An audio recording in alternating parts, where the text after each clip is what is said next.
The Eagles bringing Joe Flacco into town, one-year contract for him to come into the Eagles quarterback room and compete, add some depth, and should be fun to watch Joe in this Eagles offense. Hello, everyone. I'm Eagles Insider Dave Spadaro, joined by Joe Flacco, newest member of the Philadelphia Eagles. Joe, you met the media earlier, and there were a lot of questions, of course, about coming back to Philadelphia. It didn't seem like it was going to be that big a deal for you, just from the sense of you grew up in the area and now you're coming back to Philly. Can you kind of elaborate on that? And I mean, you've seen everything in your career. What is this moment like for you? Well, I'm excited about it. And listen, I mean, it's tough for somebody like me to show my excitement. It's just not who I am. But I think it's going to be a really cool opportunity. I'm excited about being home. I know there is a lot of excitement, amongst my close friends and family about it. So it's going to be a pretty cool opportunity. Joe, 14 years in the NFL, what has been the key to success? What advice would you have for young players who think that once they make it in the league, they're going to stay forever? Well, you just got to keep going. You can't ever get comfortable or think that you're comfortable in what you do. You got to keep working and keep getting better and keep your head down and, like I said, keep going. You know, there's going to be a lot of obstacles along the way, and you just got to keep going through them and hope that they teach you something along the way and that you come out better because of it. And that's what I've done, and we'll see where it continues to take me. Has the quarterback position in your mind, and you look around the league, has it changed since you got into the league? Well, I think a lot of the view is that it has changed a little bit, and I think the game of football always changes and evolves to certain things. You know, defenses get different. You know, the skill positions and the sizes of different players at different positions and how people like to attack people all change a little bit. You know, obviously, I think you've seen a little bit of evolution of what the quarterback does, but at the same time, a lot of it's very similar. And, you know, just to point out, you know, there's Tom Brady out there winning his 7th Super Bowl, and, you know, he's been doing it longer than any of us. So, Joe, early in your career, great success. I mean, Super Bowl champion, Super Bowl MVP, playoff victories. What changes in your mind as you go from the regular season to the postseason? Is the game different? Well, I think there's parts of it that are different, but when you're used to playing in tight, hard-nosed football games all year, like I think that we were given kind of the advantage to in Baltimore most of my career there, we played in a lot of really important games that had a lot on the line.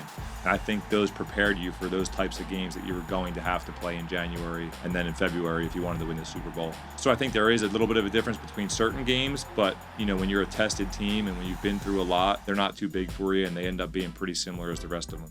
What have you found, Joe, through the course of your career? Are there certain characteristics that the really good teams have that maybe the teams that aren't having that kind of success have? Are there traits that you have to have, things in the locker room that need to go right for a team to go deep into the playoffs, to win a Super Bowl, in fact? Well, you have to be tough. You have to be smart. But besides that, kind of just like what I talked about, you have to be challenged. You have to go through some kind of tough time to know that you can get through it and to gain that confidence, you know, as a group, and it brings you together.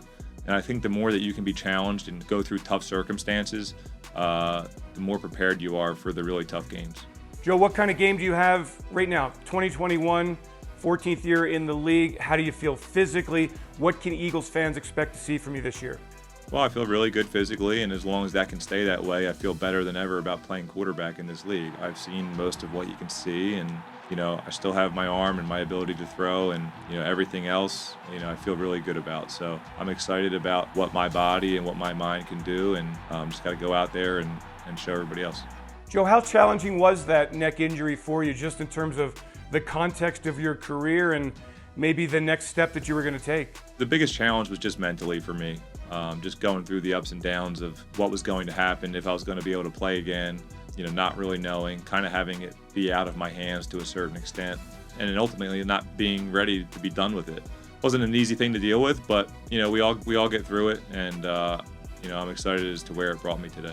You met with Nick Sirianni, you met with Shane, you met with the coaches, you walked through the NovaCare complex. What kind of vibe did you get from that environment? Yeah, I feel like everybody's excited. I feel like everybody's eager to kind of get football started and get going to work, and I think they're excited about what the opportunity may be and how this season's going to turn out. So you could definitely feel that around the building, and it makes you ready to go.